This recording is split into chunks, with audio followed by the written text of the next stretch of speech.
पोपटलाल पूरे दिल्ली शहर में बड़ी बड़ी डींगे मारने के लिए प्रसिद्ध था।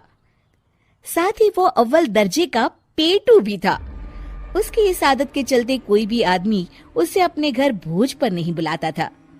फिर एक दिन पोपटलाल अपनी बहन के घर जाता है, जो दूसरे शहर में रहती थी। अरे पोपटलाल, बड़े दिनों के बाद तुझे मेरी याद आई। माय डियर बहना, तू तो जानती है मैं अपने कारोबार में कितना व्यस्त रहता हूँ। हाँ, तेरी बात भी सही है। अब आया है तो कुछ दिन ठहर के जाना। अरे दीदी, ये भी कोई कहने की बात है। श्यामा देवी पोपटलाल को रहने के लिए एक कमरा दे देती है। अगली सुबह पोपटलाल जोर जोर से गरारे करना शुरू कर देता है। नकुल की पत्नी नींद से जाग जाती है और घबराकर अपने पति नकुल को जगाती है। अरे उठिए, लगता है हमारे घर में कोई जानवर घुस आया है। कैसी अजीब अजीब आवाजें निकाल रहा है, मुझे तो बड़ा डर लग रहा है। अरे कोई जानवर नहीं है भाग्यवान, पोपटलाल मामा जी हैं, अपना गला साफ कर रहे हैं। इतनी सुबह सुबह? अभी तो सिर्फ 4 बजे हैं।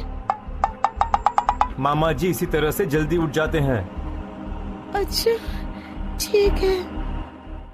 नकुल की पत्नी जैसे ही सोने लगती है और जल्दी नाश्ता भी करते हैं। क्या मतलब? मुझे अभी उठ के उनके लिए चाय नाश्ता बनाना पड़ेगा? हाँ। अरे मर गई रे, अब मेरा क्या होगा?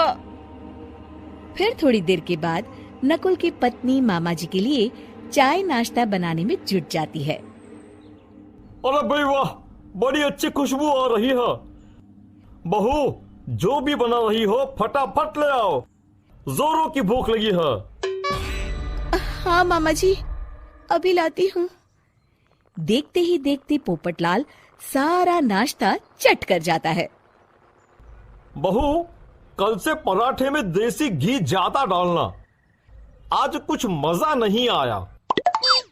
हे भगवान, इसका नाम तो पेटू लाल होना चाहिए था।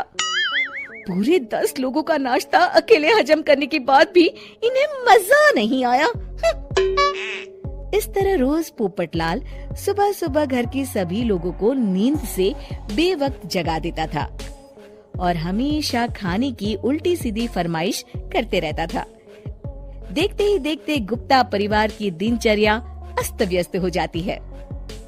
अरे भाई, खाने का असली मजा तो इस घर में है। अरे माँ, ये पोपटलाल मामा यहाँ और कितने दिन रुकेंगे? ये अकेले इतना खाना खा जाते हैं कि आज राशन वाला मुझसे पूछ रहा था कि अरे भाई, क्या आप लोगों ने घर में हाथी पाल लिया है? अरे बेटा, अब घर के मेहमान को कोई सीधे मुंह कैसे निकाल सकता है? माँ जी, अब बर्दाश्त की इंतहा हो गई है। मैं अकेले इतना काम नहीं कर सकती। आखिर मैं भी इंसान हूँ। मैं कल ही अपने मायके चली जाऊंगी। अरे भाग्यवान, हम सबको मुसीबत में अकेला छोड़कर तुम कहाँ जा रही हो? जरा सब्र करो, मैं कुछ सोचता हूँ। अगले दिन एक डॉक्टर साहब उस घर में आते हैं। अरे नकुल बेटा, ये डॉक्टर यहाँ क्यों आया है? अरे मामा जी, माँ की तबीयत बहुत खराब है। तबीयत तो खराब होगी ही, तुम लोग उल्टा सीधा खाना जो खाते रहते हो। देखो नकुल, मैं तुम्हारा फैमिली डॉक्टर हूँ, इसलिए आज से मैं जो कहूंगा तुम सबको वही खाना रोज खाना पड़ेगा। आजकल कितनी बीमारियां फैल रही हैं, पता भी है तुम्हें? आज से तुम सब सिर्फ सलाद और करेले का जूस पियोगे, समझे? डॉक्टर अंकल, आप ठीक कहते हैं। पोपटलाल घबरा के, अरे क्या खाक ठीक है भांजे? ये डॉक्टर सीधे सीधे हमें घास फूस खाने के लिए कह रहा है। अरे मैं कहता हूँ भगा इस डॉक्टर के बच्चे को यहाँ से। अरे मामा जी, डॉक्टर साहब ठीक ही तो कह रहे हैं। इसी बहाने आपका इतना बड़ा पेट जो बाहर निकला हुआ है वो अंदर हो जाएगा। इस तरह गुप्ता परिवार रोज खाने में सिर्फ सलाद खाना शुरू कर देता है। बेचारे पोपटलाल का बुरा हाल हो जाता है।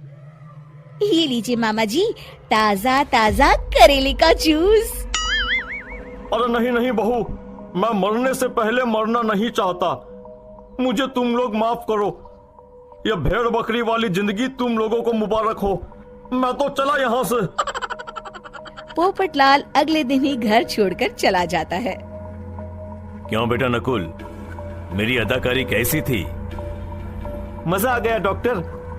आपने तो बॉलीवुड के कलाकारों को भी मात कर दिया। आपको तो ऑस्कर मिलना चाहिए। बेटा ये थोड़ा ज्यादा हो गया।